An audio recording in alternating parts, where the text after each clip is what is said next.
Tengku Gli Iniem merupakan keturunan ketiga dari kakek Tengku Umar yang berasal dari Yaman dan menetap pertama sekali di Keudah, Pelanggalan, Banda Aceh. Tengku Umar diutuskan oleh kerajaan Yaman bersama puluhan keluarga lainnya untuk misi penyebaran agama Islam untuk wilayah Asia bagian Tenggara. Dalam misi tersebut, sebagian lagi ada yang mendarat di Pidi, Peurelak, dan Idi.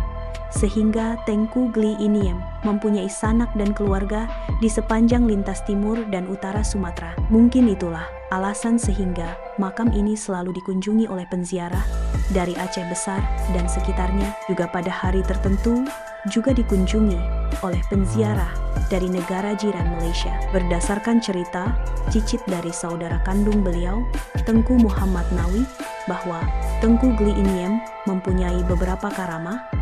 Di antaranya, beliau tidak pernah basah bila berjalan pada saat hari sedang hujan. Tumbuh rumput nan hijau di tempat yang beliau tunjuk untuk kebutuhan bagi pencari rumput pada musim kemarau tiba. Jika ada tamu, beliau selalu berisyarat seperti menjala ikan di depan rumah dan ikannya ada untuk menjamu tamu. Beliau terkesan membuang air di sembarang tempat.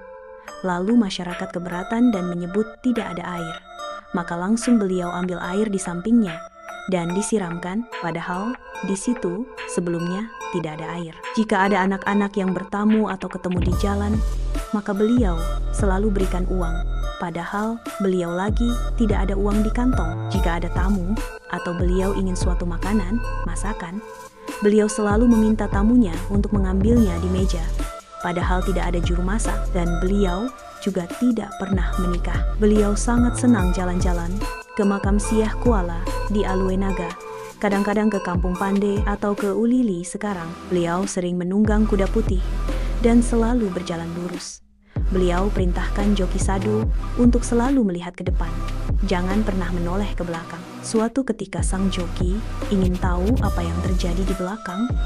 Ternyata ketika kuda berjalan, maka di belakang itu adalah hutan belantara atau sungai yang berbahaya atau lautan. Makam beliau selalu dijaga oleh harimau putih, dan itu diceritakan oleh penziarah atau masyarakat setempat pernah melihatnya. Jika ada orang yang khianat kepada beliau, maka yang bersangkutan selalu ditimpa musibah. Pernah ada oknum masyarakat membakar kandang kerbau di komplek makam, maka rumah yang bersangkutan juga terbakar pada saat yang bersamaan, dan itu nyata, ada buktinya.